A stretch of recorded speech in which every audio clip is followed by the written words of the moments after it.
قوم لوط جنہوں نے ایسی برائی کو ایجاد کیا جو ان سے پہلے دنیا میں کسی قوم نے نہ کیا تھا۔ ایسی بدکاری جس کی مثال تاریخ میں کہیں نہیں ملتی۔ اس قوم نے ایسا کیا کام کیا تھا اور ان کا کیا انجام ہوا؟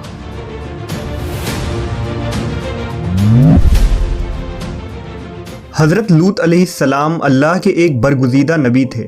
آپ کے والد کا نام ہاران تھا جو تاریخ کے بیٹے تھے۔ آپ کی پیدائش عراق کے قدیم شہر اور میں ہوئی تھی۔ اس شہر میں ابراہیم علیہ السلام کا مسکن تھا۔ دراصل لوط علیہ السلام کے والد ہاران حضرت ابراہیم کے سگے بھائی تھے، یعنی حضرت لوط علیہ السلام حضرت ابراہیم کے بھتیجے تھے۔ چونکہ حضرت لوط علیہ السلام کے والد ان کے بچپن میں ہی انتقال کر چکے تھے، لہذا حضرت لوط کو حضرت ابراہیم نے بیٹا بنا کر پالا تھا۔ آپ حضرت ابراہیم پر سب سے پہلے ایمان لانے والوں میں شامل ہیں۔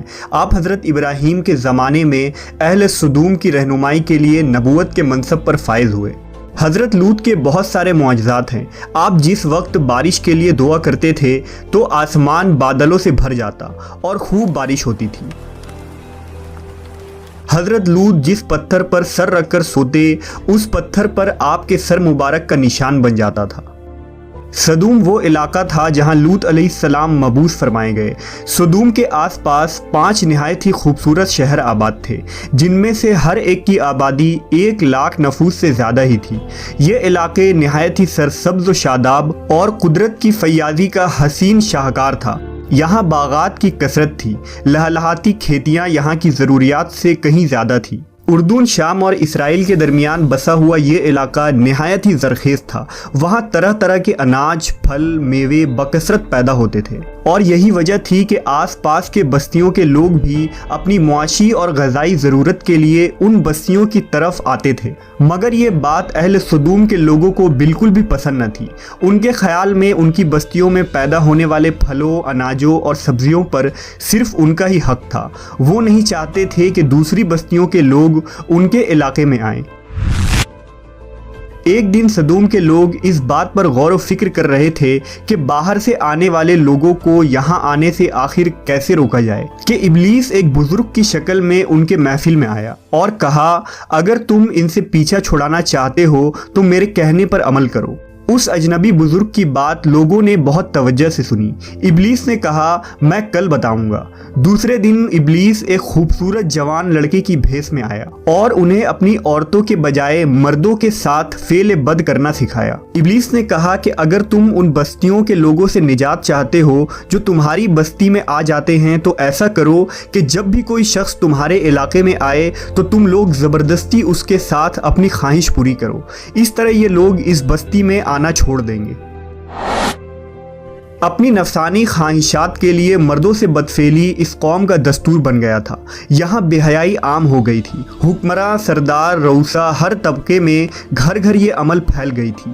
بھری محفل میں یہ لوگ اس فحاشی کے کام کو کر کے خوش ہوتے تھے۔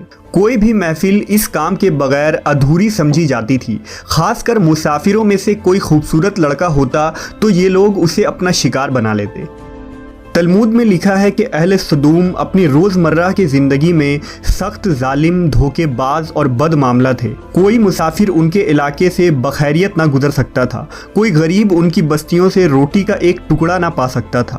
بارہا ایسا ہوتا تھا کہ باہر کا آدمی ان کے علاقے میں پہنچ کر فاقوں سے مر جاتا اور یہ اس کے کپڑے اتار کر اس کی لاش کو برہنہ دفن کر دیتے۔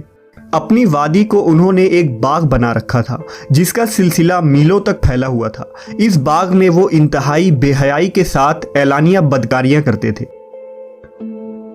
حضرت لوط علیہ السلام نے انہیں توحید کی دعوت دی اور بدکاری کے اس گھنونے عمل سے توبہ کرنے کا حکم دیا۔ حضرت لوط نے کہا، تم بے حیائی کیوں کرتے ہو؟ کیا تم عورتوں کو چھوڑ کر لذت حاصل کرنے کے لیے مرد کی طرف مائل ہوتے ہو؟ حقیقت یہ ہے کہ تم احمق لوگ ہو۔ حضرت لوط اہل سدوم کو دن رات واعظ و نصیحت کیا کرتے، لیکن قوم پر اس کا کوئی اثر نہ ہوا، بلکہ وہ بہت فخریہ انداز میں یہ کام کرتے تھے۔ انہیں حضرت لوط کا سمجھانا بھی برا لگتا تھا، لہٰذا انہوں نے صاف صاف کہہ دیا کہ اگر تم ہمیں اسی طرح برا کہتے رہے اور ہمارے کاموں میں مداخلت کرتے رہے تو ہم تمہیں اپنے شہر سے نکال دیں گے۔ حضرت لوط نے نصیحت و تبلیغ کا سلسلہ جاری رکھا، لہٰذا ایک دن اہل سدوم نے خود ہی عذاب الہی کا مطالبہ کر دیا۔ اللہ تعالیٰ نے اب تک ان کے اس بدترین فحاشی اور بدکاری کے باوجود ڈھیل دے رکھی تھی، لیکن جب انہوں نے حضرت لوط سے ایک دن کہا کہ اگر تم سچے ہو تو ہم پر عذاب لے آؤ، لہٰذا ان پر عذاب الہی کا فیصلہ ہو گیا۔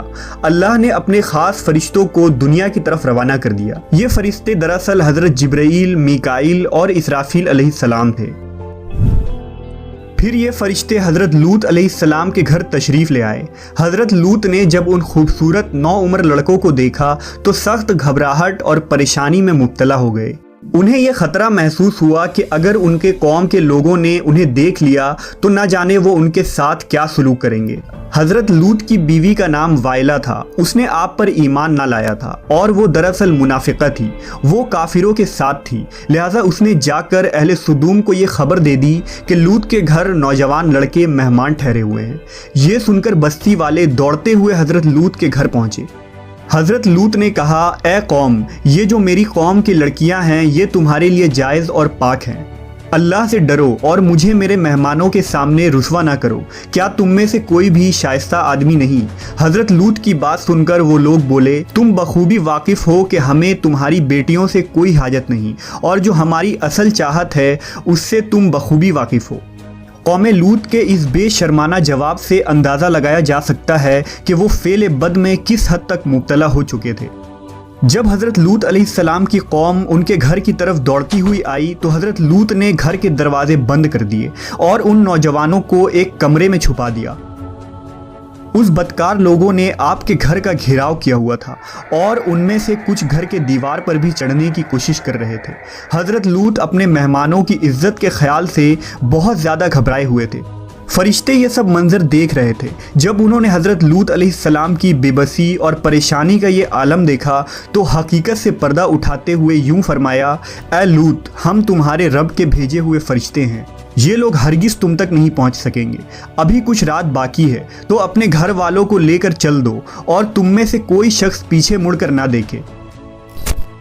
اہل سدوم حضرت لوط کے گھر کا دروازہ توڑنے پر بضد تھے، لہٰذا حضرت جبرائیل علیہ السلام نے گھر سے باہر نکل کر اپنے پر کا ایک کونا انہیں مارا، جس سے ان سب کی آنکھوں کے ڈھیلے باہر نکل آئے اور بصارت زائل ہو گئی۔ یہ خاص عذاب ان لوگوں کو پہنچا جو حضرت لوط کے پاس بد نیتی سے آئے تھے۔ حضرت لوط علیہ السلام حقیقت حال جان کر مطمئن ہو گئے اور اپنے گھر والوں کے ساتھ رات ہی کو نکل کھڑے ہوئے۔